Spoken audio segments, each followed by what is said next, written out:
But first, we want to talk politics. He's President Obama's money man. Integral to the health care debate, the deficit picture, and just about everything else involving numbers in the White House. Now he is here to talk to Bloomberg. And Lizzie O'Leary joins us from Washington with Budget Director Peter Orszag. Lizzie. Thanks, Lloyd. Well, I want to start with Peter Orszag on health care. Obviously, today, the first day of the Senate Finance Committee markup. And already we've noticed that the bill has gotten bigger. The price tag has gotten higher. We went from $774 billion to a little bit higher. What's the overall cap for the White House? Where do you all say stop? Well, the president mentioned a figure in his address to the joint session of about $900 billion. But let's not forget what the Finance Committee is achieving here. They are significantly expanding coverage and doing so in a way that CBO has said will reduce the deficit. Well, reducing the deficit has been the goal. One of the biggest revenue raisers here comes from an excise tax on Cadillac healthcare plans, about $215 billion. But that only happens also if payments to doctors are reduced. That happens in this Senate bill, but not over the long-term horizon. Isn't there a risk there that this bill does not stay deficit neutral if that's not taken care of?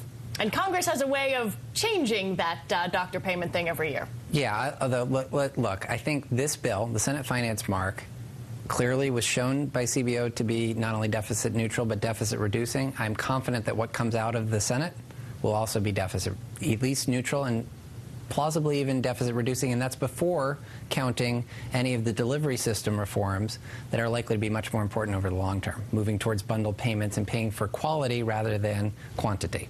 Well, then I have to ask you, because we are talking about a huge driver of deficits, we're talking about a huge driver of costs here. But when you look at the research, you know this, the biggest driver of healthcare costs is the payment system, is the way doctors are paid.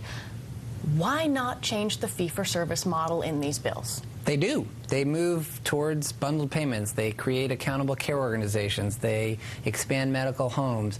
They move towards, the Finance Committee mark moves towards a value-based index for These hospitals. are all gradual steps within that bill. And a significant innovation center to be testing out new delivery system reforms and payment mechanisms so that we can go to scale on the stuff that is most promising.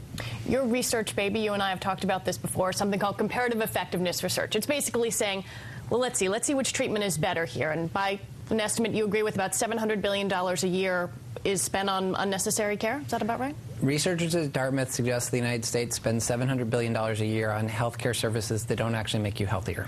So why not mandate that comparative effectiveness research is used to base the way doctors are paid and Medicare is paid?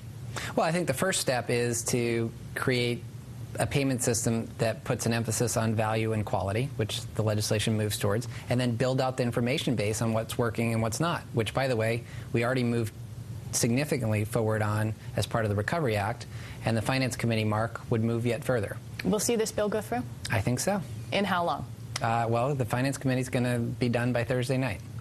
All right, so let's talk about deficits. That's also something else. You all had some pretty eye-popping numbers, $9 trillion over 10 years.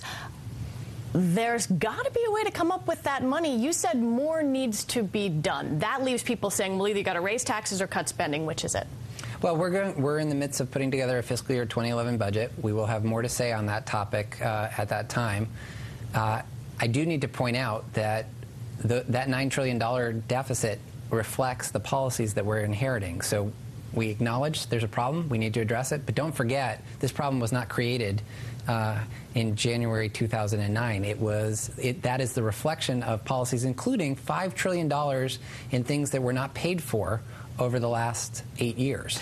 But those are policies, and they're certainly expansive policies that your administration is... And some changes are going to be necessary. There's no question about it.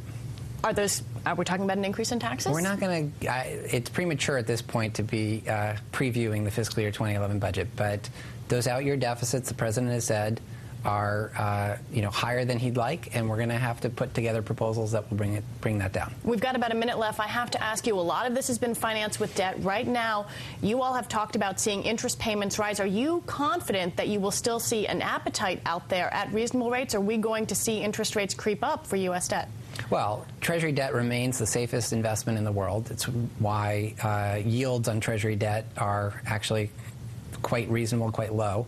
The question becomes, and the motivation for getting our long-term and medium-term deficits under control is to avoid a situation in which that's no longer the case. That's a primary motivation for bringing down the medium-term deficits and also doing the thing that's key to our long-term fiscal future, which is changing the healthcare system so that we have a plausible way of containing long-term cost growth. I gather when the Chinese were here earlier this summer, they asked about the healthcare reform bill that was going, or the debate that's going on in Congress. You reassured them. What was their tone on how they were watching the healthcare debate? And we have very quick time. Again, I think recognition, correct recognition that that was the key to our long-term fiscal future, and so significant interest in the legislative process. All right, Peter Orszag, thank you very much. Lori, that's all the time we've got. I'm going to send it back to you. Lizzie, thank you very much.